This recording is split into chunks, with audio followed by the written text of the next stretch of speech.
Congressman calls Robinhood CEO's bluff and calls helpline during hearing. He gets sent voicemail. My favorite point is when Vlad got asked the simple question, paraphrasing, "You've admitted to making mistakes in your opening statement. Could you tell us what those mistakes were?" Dude had no idea how to answer LMFAO. This was by far my favorite part of the hearing.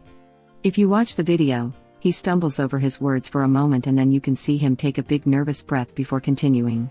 He really don't know what to do and started to panic. By doing that he admitted fault too. Not a professional at hearings. Certainly not a distinguished gentleman at all either. IPO deflating in real time. You could almost hear the balloon deflating when he made that being public slip up, lol. Phenomenal. Wait, I missed that. What did he say? He said we're not public, then corrected himself and said we're not perfect. I laughed and said and Robinhood will never be going public after today. Lol. The irony if they went public and got shorted into bankruptcy would be amazing. The real irony would be the WSB community calling the shorts and then sending Robinhood to the moon. Lol, he got sweaty. Vomit on his mom's spaghetti already. He's nervous, but on the surface he looks, not calm, not ready. He said, I admit to always improving. It was a highlight of the whole thing. That Congresswoman tripped him right out. It was a beautiful thing. I'll find it. It's at 5:01 and 25 seconds and link below. Also props to Michael San Nicolas for not even wasting times on questions. That man just ranted for 5 minutes straight about what they did. Also a beautiful moment. A lot of those senators did a good job. The only one who used his time to throw a spanner at DFV was a man called Bill who apparently received 2 payments of $2,800 from Citadel. Lol, web link. Lol, if that's true, dude is effing cheap. Someone can throw in more details, but I did hear him say that's why we're not going public yet. I wish Robinhood was already public. I would love to see the share piece drop live, just like what happened to the bear, rainbow, on The Big Short. Robinhood always gave me the vibe that it's run by a couple of community college dropouts who are just sort of winging it. Too many normies here now, but those of us who have been here over a year will remember the infinite leverage loophole. What happened with the unfortunate kid from Naperville was just a glitch in how it appeared. He never actually lost $700,000, he just had a position where one end lost $700K and the other made $700K. Robinhood had the infinite leverage loophole, where people could actually take out infinite theoretical leverage because Robinhood couldn't program a simple effing margin calculation. Robinhood isn't malicious, they are just incompetent. Their earlier days was even worse. Their whole app crashed on February 29th because they overlooked programming that in. You know what's worse than that? It happened again the following leap year. It's their gross incompetence that is going to get them effed. Edit, not exactly. But their coding errors have cost investors millions in unrealized gains, and the death of an investor to glitches. As much as I enjoy piling on Robinhood, facts matter. While the 2020 bug might have been because of the leap year, the 2016 bug on March 3rd was not because it was March 3rd, and this very sub already correctly figured that out a year ago. March 2nd, 2016 was a Wednesday. This theory is retarded. Web link. Gah. In his position, if you can stall long enough, your team will get you a talking point to read off a teleprompter. This guy is so lucky this was a Zoom call. That was awesome. Vlad said something like we will learn from our mistakes so that we do not make them again, while smiling thinking it was a good answer, and then got asked, so what exactly were your mistakes? And was effing dumbfounded. My mistake is always improving. I think my biggest mistake was caring too much and being too hard of a worker. Yo, a lot of people do seem to make that mistake in their careers, haha. Ding ding ding, we have my answer. My mistake is that I'm too smart and hard-working for my own good. The R. Kelly defense? Yeah. I'm guilty. I'm guilty. Of being too good and trusting people. Paraphrasing. My biggest mistake is that I'm a perfectionist, tee-hee. My biggest mistake was saying that I made a mistake. I was mistaken when I said that. And now that I realize that mistake, I can learn from this. Thank you. That shouldn't have been so hard to answer. Not keeping enough liquid assets to ensure that we wouldn't be forced to restrict trading if a situation like this happened would have been a perfectly acceptable answer. Why he wasn't prepared for that question is beyond me. Too much dirty laundry. He wasn't sure what to share for damage control. My mistake was getting caught. If it wasn't for you metal and WS Bears. He said his biggest mistake was always trying to do better for his customers. How full of yourself can you be? He's like the douche at a job interview that says his biggest flaw is being a perfectionist. My biggest flaw? Is that I care too much. After they ask me about my resume, I like to say my biggest flaw is listening. It lightens the mood and lets them know what kind of dip crap they're dealing with. I work too hard. I sometimes run people over in my car. So sue me. My biggest flaw? Flaw. To be fair, those interview questions are effing annoying. I always say my biggest flaw is focusing too much on the details or some bullcrap too, because it's a stupid question just designed to weed out people dumb enough to actually give away their bad points. Interviewer: what's your biggest flaw? Me, answering stupid questions bluntly. Interviewer: what's your biggest flaw? Me, my honesty. Interviewer: I don't think that's really a flaw, right? Me, I don't give a F what you think. Interviewer: what's your biggest flaw? Me, I am completely incompetent and definitely not a good fit for this job. I didn't realize you were so qualified to be a manager. Not going to lie, the cleverness involved in that response would win some points with me. If delivery was solid, they can have one share of GME too. I always say public speaking. This essentially does a few things. It is relatable, since public speaking is the number one fear for most people. It's not necessarily incorrect. I hate public speaking. And I can say I'm working on it continually, to show how I'm trying to improve myself. Also, it doesn't really matter in my line of work, finance. I feel like this is the best answer you could give. Actually, I'm going to steal this. I always say effing spiders. This essentially does a few things. It is relatable, since mother-effing spiders is the number one fear for most people. It's not necessarily incorrect. I hate arachnids. And I can say I'm working on it continually, to show how I'm trying to improve myself. Also, it doesn't really matter in my line of work, pest control. I feel like this is the best answer you could give. I misinterpreted the first sentence and strapped myself in. Kept reading and was severely disappointed. I always say effing spiders.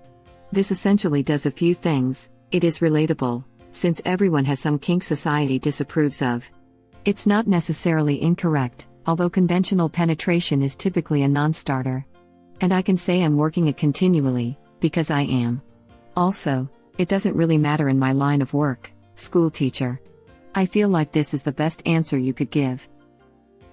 Just designed to weed out people dumb enough to actually give away their bad points. If you give a legit bad point and the efforts you have taken to address it, you look effing fantastic in an interview. Self-awareness is highly sought after, as is a solution-based mindset. Well, would you look at this effing guy with a real job? Edit, my first gold. Never would have thought one of you smooth brains would be the first to pop my cherry. The smirk-on chuckling look to someone off camera when he said that made my blood boil. Edit, rewatched. There is a chuckle smirk but no off-camera look from what I could tell. Vlad didn't answer the question, but he appreciates the question. That voice message translates to I stole your crap and am not giving it back. That's an excellent question, Congressman. Think of how much time he killed with praising everyone's questions. Probably 5 to 10 minutes overall through the day. Spoiler, they all do that. It's the slimiest crap. Not our boy, the one who isn't a cat. He shoots the straight dope. I thought about jerking off, but I just continued watching our kitty talking. It's how you plead the fifth without pleading the fifth. Laughing out loud. Good question is a pretty universal tactic used to buy time. In all seriousness, This is effed up. How are you not going to have a working phone line for your company when you literally handle millions of dollars per day for your clients? And how many dopes here still post screenshots from their RH app daily? It's almost like they can do whatever they want. People will stay for the shiny app. Fidelity needs to work on their app. Great service, effing awful app. Vanguard too. I love them, but come on.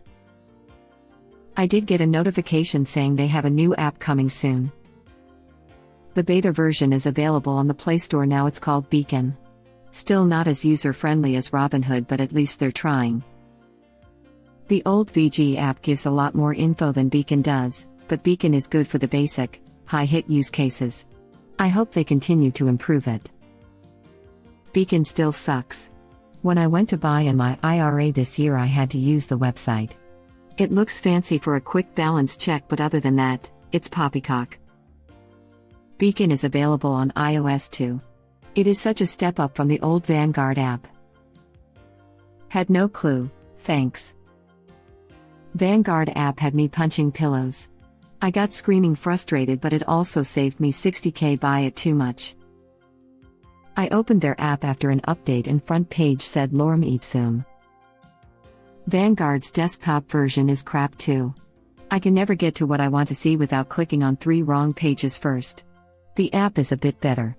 Feels like someone from 2005 created the interface. Maybe RH can teach them how to make a shiny app too. They can buy RH when they file after the run on the bank when everyone leaves them.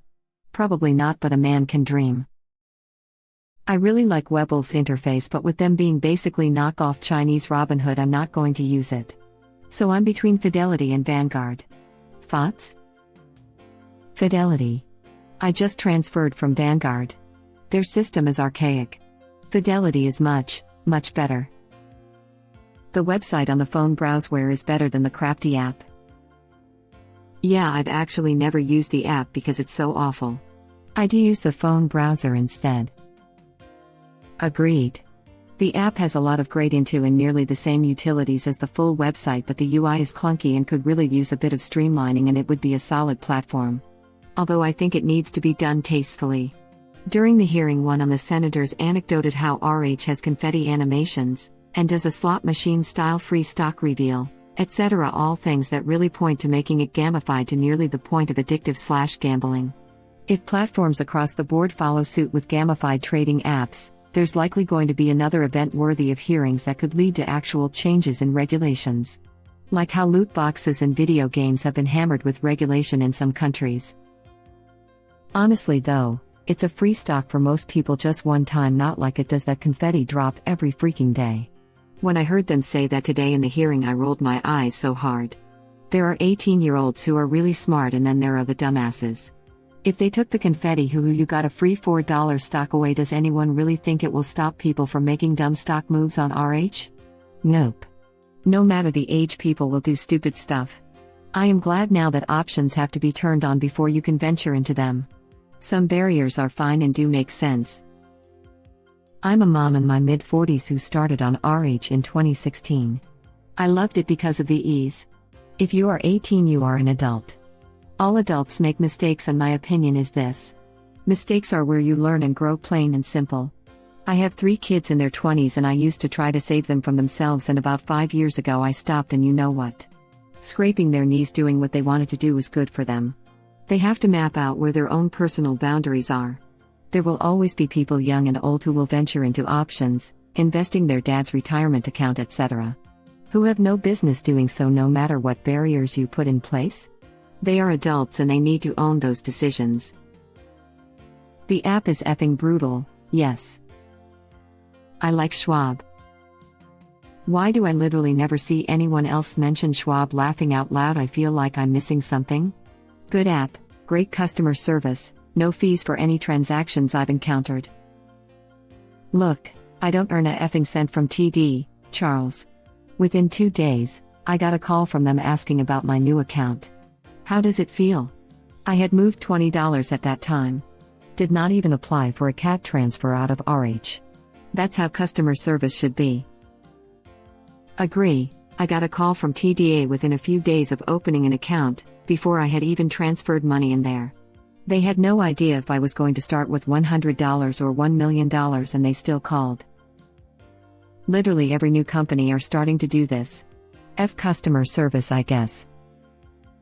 I overnighted a package with FedEx last week. It was misdelivered. Fully automated customer service line, was supposed to get a call from a human on Tuesday. Still haven't heard anything. I paid $170 for this crap service. F FedEx. I had an art Instagram get banned. Never told why, not being cheeky either. We drew suitable for work, tilde pictures of dinosaurs and cats, like you see in a children's book. I've appealed it like 50 times and still have never heard back. Handle millions of dollars per day. While technically true, I'm pretty sure it's several hundred multiples of that. Thank you for watching. Please subscribe to be the first to know about Red Rabbit Reader's new videos. If you like our videos, please like them on YouTube and share them with your friends. We welcome your comments below. Press to start another of our videos.